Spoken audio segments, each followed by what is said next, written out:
大家好，今日係2024年嘅10月29日啊，即係咧近年咧民族主義嘅崛起喺好多國家都發展咗啦，譬如話喺呢個嘅俄羅斯咁啊，民族主義崛起就希望恢復翻彼得大帝以前嘅光輝，咁啊侵吞呢個烏克蘭嘅東部領土嚇，咁啊中國咧又民族主義嘅崛起就希望咧收復台灣，咁啊唔單止係佢兩個國家，印度都有民族主義崛起喎，印度咧就拍咗好多戰狼電影啊，就講咧中印邊境衝突咧，印度人咧如何用超能力啊、大顯神威、掟石頭啊，就炸死咗呢個嘅中國嘅解放軍。即係唔係中國有抗日神劇咁簡單啦？中國抗日神劇咧就攞手指都去篤死啲日軍飛機噶嘛嚇。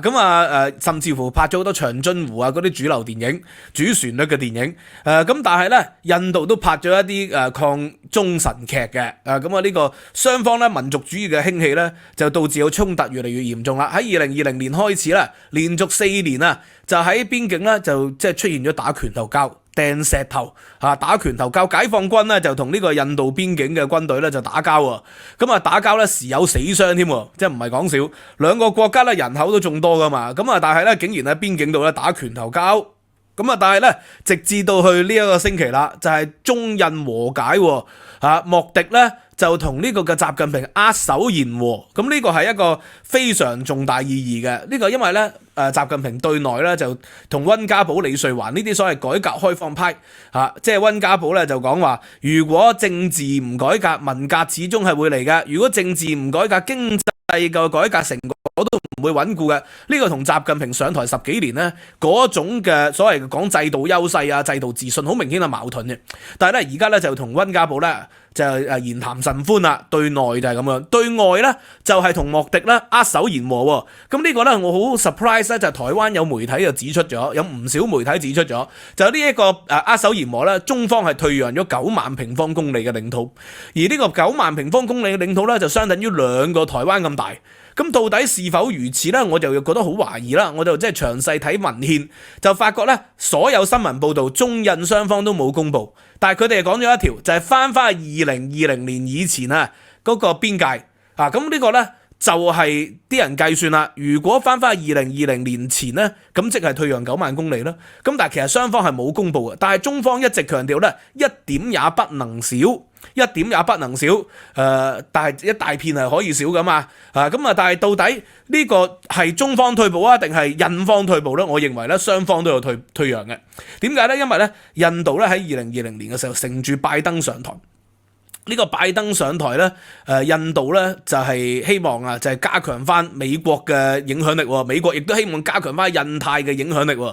咁所以咧變成咗2020年以後咧個衝突啊越嚟越嚴重啦。咁呢個同拜登上台咧，我相信係有關係嘅，因為特朗普咧就主張本土優先啊嘛，就唔係優先處理國際事務嘅，但係拜登上台咧，國際事務就優先處理。咁所以印度咧亦都作為制衡中國嘅一個崛起啊，咁喺同時咧就係好多工廠咧就搬去印度，咁啊中國所謂去中國嘅中心化。去中國嘅風險化，咁當然啦，而家呢幾年就證實咗唔得啦，因為搬去印度嗰啲廠咧，好多都係要另外設廠嘅，因為發覺印度人咧個工作效率咧實在太奇葩啦，唔單止奇葩，即係最近印度啲罷工嘛，三星工廠罷工咧，你爭取加人工啊、改善工資啊、改善待遇都可以理解啊，佢唔係㗎，佢哋罷工咧係希望咧可以而只有世襲喎，即係印度個種姓制度咧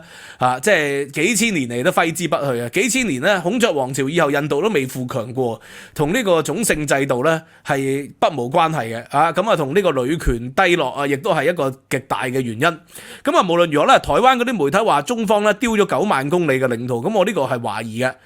我係懷疑嘅。咁我做一啲考證，點解咁講咧？因為咧而家其實咧只係達成咗共識，有一點就係印度嘅外交部同中方外交部咧有一點咧就確定嘅，就係將佢哋嗰個即係領土啊，就翻2020年以前嗰個爭議前嗰個問題啦。咁呢2020年以前咧，其實咧印方喺2020年以後咧就嘗試擴大咗佢哋嘅邊境領土喎。咁即係其實如果你翻2020年前，即係印度係有退讓啦。但係同時間咧，中方咧而家咧我手上呢一份咧就係2023年啊中方官方嘅地圖。喺呢個官方地圖咧就刺激咗印度啦，又擴大咗邊境衝突咯。咁呢個係純粹中方咧喺個地圖上面咧係修改嘅，而實際上喺2020年咧，印度咧係擴大咗佢個邊境嗰個控制，實質控制線應該咁講。所以咧今次我睇咧就應該係印方實質係退讓，而中方咧佢喺地圖上咧係劃界劃大咗啫嘛，劃界劃大咗咧就將佢嗰個即係中方嘅實際控制嘅地方咧就劃大咗，其中咧有幾個爭議嘅地方啦，就係巴基斯坦啊就一直係親中噶嘛，所以巴基斯坦同中方咧嗰個即係邊境咧，佢就係劃咗一大部分嘅土地俾中方，但係印方咧就聲稱咧嗰啲土地係屬於印度嘅，巴基斯坦咧係冇權劃俾中方嘅。咁但係咧今次退讓咧，所謂係屬於藏南地區嘅地方，就係不丹啦，同印度啊呢一邊境嘅地方。咁呢個中國咧就聲稱就自古以嚟啊西藏都係中國嘅領土嚟噶嘛，咁而藏南嘅地方咧就係同不丹同印度邊境咧係相連接嘅。咁而家咧實質控制咧其實嗰度咧就係有好大部分嘅土地就係印度控制，所以咧中方今次嘅退讓咧係地圖上嘅退讓嘅啫，地圖上佢最多唔高調講啦咁但係實質上咧印度咧係退兵咧個地方可能係會大啲嘅，咁所以我就懷疑台灣嘅媒體個講法咧係誇張嘅咁但係中印嘅邊境衝突咧嗰個歷史問題深遠啦，因為咧你要知道啦，中國古代史係冇所謂劃界嘅問題噶嘛，因為佢哋普天之下都莫非黃土，率土之濱都莫非王臣，冇劃界呢個概念嘅。咁所以咧現代第一次劃界咧就係清朝康熙年間就同俄國打一場仗，咁西方人咧就有劃界嘅概念，西方人有劃界概念，打一場仗之後咧就所謂個尼布楚條約啦，就劃界第一次有劃界嘅。咁啊後來咧即係西方列強開始入侵中國啦，咁啊開始要劃界啦，譬如話越南啦，就安南就俾呢個嘅法國人控制咗，咁啊需要劃界咯，咁所以劃界嘅概念咧就係近代史先有嘅。中國咧自古以嚟咧認為全世界都屬於中國噶啦，普天之下都莫非黃土，咁開始有劃界咯。而劃界咧就出現咗咧，即係1914年啊一個叫做麥克馬洪線，呢個麥克馬洪線咧係英國嘅一個官員嚟嘅外交官員，咁因為當時咧印度咧係英國嘅殖民地啦，咁所以咧佢就係同呢個嘅已經咧係有獨立出嚟嘅西藏咧。就係簽訂咗一個劃界嘅條約，咁啊，但係問題咧，當時因為1911年啊嘛，1911年辛亥革命之後咧，其實西藏咧就早已不受呢個嘅北洋政府控制啦，晚清政府都控制唔到佢啦，何況啱啱新成立嘅北洋政府，所以1914年嘅時候咧，呢個印度喺英國嘅主管底下咧就劃咗界同呢個嘅西藏，咁啊結果咧就係呢個劃界咧，中方係簽咗約嘅，因為當時中華民國係派咗人去議界嘅，佢係簽咗約嘅，但係呢個簽約備註咧就話需要經過中央批准，而中央咧就袁世凱就唔批准，所以啦，中方一直就話咧呢一個嘅麥克馬洪線咧係一個非法嘅劃界嚟嘅，呢個非法劃界咧就導致咗後來幾十年嚟呢個嘅中印嘅衝突啦，呢個麥克馬洪線咧就係一個相當長嘅，即係年年啊。以千里計嘅一個領土嚟，咁但係中方係唔承認喎，因為呢個中方咧，佢哋唔承認，因為1949年啦，其實建國以後啊，咁啊當時亦都未實際控制西藏啊嘛，西藏咧一定有佢嘅自主性啊嘛，喺嗰個情況，後來所謂和平解放西藏之後咧，咁佢就出現咗咧必須要重新同印度劃界嘅問題啦，因為本身佢就係冇咗呢個嘅權力㗎，喺呢個民國嘅年間，盛世才喺新疆啦，西藏完全係控制唔到啦，咁所以中央政府咧對於呢個嘅邊境問題係鞭長莫及嘅。但係到49年以後咧，和平解放新疆同和平解放西藏啦，即係當然呢個所謂和平解放咧，就係人口咧就數以10萬計、百萬計嘅人咧係消失咗，消失咧有好多都係流亡咗去尼泊爾呢個嘅印度不丹其他地區嘅，咁有一啲啊死亡咗啦。咁呢個和平解放之後咧，就出現咗必須要劃界嘅問題喎。呢個中印咧個問題又開始凸顯咗出嚟。1959年咧，印度就係當時咧呢個克尼克魯總理訪華，就係同佢哋提出唔同意啦，中方咧單方面劃界，因為中方話唔承認呢個麥克馬洪線啊嘛，咁唔同意，咁雙方咧互不承認，咁都係62年咧就出現咗個問題啦，因為達賴喇嘛咧就喺早前流亡咗去即係從西藏流亡咗去印度，印度係接納咗達賴喇嘛，咁呢個就對中國嚟講咧係一個領土主權嘅問題，由劃界嘅問題面子嘅問題到主權嘅問題，就出現咗中印邊境戰爭，持續咗4個星期。印度咧就死傷慘重啦，因為中方當時嘅實力係遠強好多啦，咁啊所以咧就係死傷慘重。咁啊去到呢個67年咧，雙方又再爆發衝突喎，咁今次咧就中方係死傷慘重嘅，根據印度嘅講法印度咧就話自己死咗80人，中方就死咗400人，咁事實係如何咧？雙方係咪都可靠咧？呢點有啲懷疑嘅。咁啊75年咧又再開槍，呢一次係最後一次開槍打死人啦，因為咧75年之後咧中國咧慢慢咧就結束文化大革命，後來就改革開放，鄧小平咧就一直強調咧就係戒急用忍。一直係強調咧就係唔好激進嘅外交政策，所以咧就克制，雙方咧都唔喺邊境度開槍，打拳頭交咧就即係死人有限啊嘛，就唔會擦槍走火啊嘛，唔會擴大戰爭啊嘛，所以鄧小平戒急用忍啦，韜光養晦政策之後咧就係和平咗幾十年，直至到咧2017年習近平咧即係上台之後咧戰狼外交嘅崛起咯，呢個拳頭交咧就變成咗咧就擴大咗啦。喺中國同不丹咧有主權爭議嘅地方，印度咧就係支持不丹，中國梗係要即係堅持佢嘅領土寸步不讓啦。所以咧喺2017年之後矛盾係嚴重啦。2020年咧就打咗拳頭交，咁就中方同印度咧都有士兵死亡嘅，咁到底死咗幾多人呢？雙方各執一詞中方就即係一直係話好少人，但係事實係點樣我哋都唔知啦，要等遲啲咧解放翻呢個嘅文件，好似蘇聯解密檔案喺蘇聯滅亡咗之後解密我哋先知2020年嘅9月咧就開槍咯，雙方咧就第一次開槍，喺鄧小平上台以後第一次開槍咯。到底係邊個開槍呢？互相都指責對方開槍嘅。2022、2023雙方都有拳頭交打。呢個打拳頭交咧就造成咗咧即係個邊境局勢緊張。問題同時間咧，習近平喺南海邊境局勢又緊張噶嘛。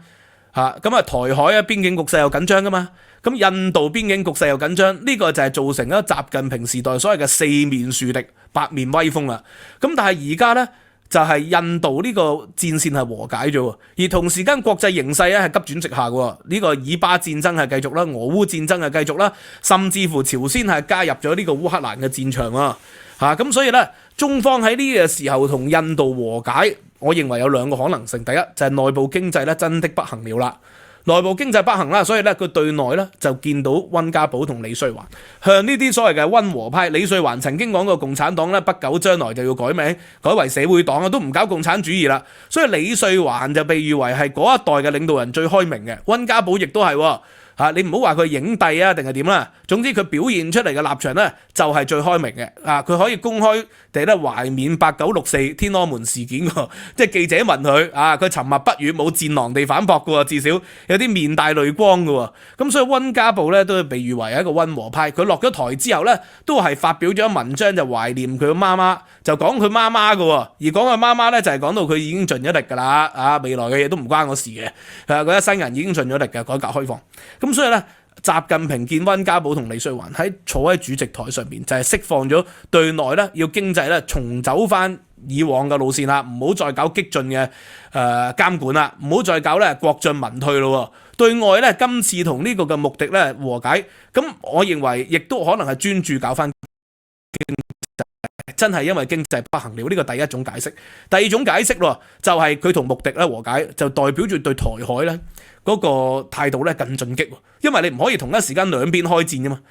咁因為